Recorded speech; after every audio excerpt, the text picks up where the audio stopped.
In this video, I'll show you how you can add a gradient background in Canva. Now, the easiest way to do this is to head over to Elements, search for gradient, and you can type the color blue or whichever you want. Go to Graphics and just select a blue gradient from in here. So you can add this one like this, and you can even zoom out and make it bigger if you want. And now you'll have a blue gradient. Now, if you want to choose the exact custom colors, what you can do is you can go to Elements, you can add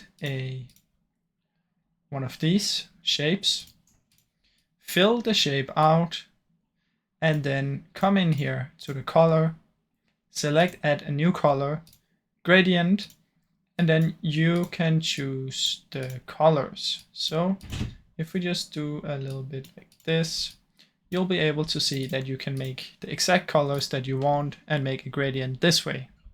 Now, I really hope you enjoyed the short video. If you did, please leave a like and subscribe, as it helps me out a ton. Thank you so much for watching.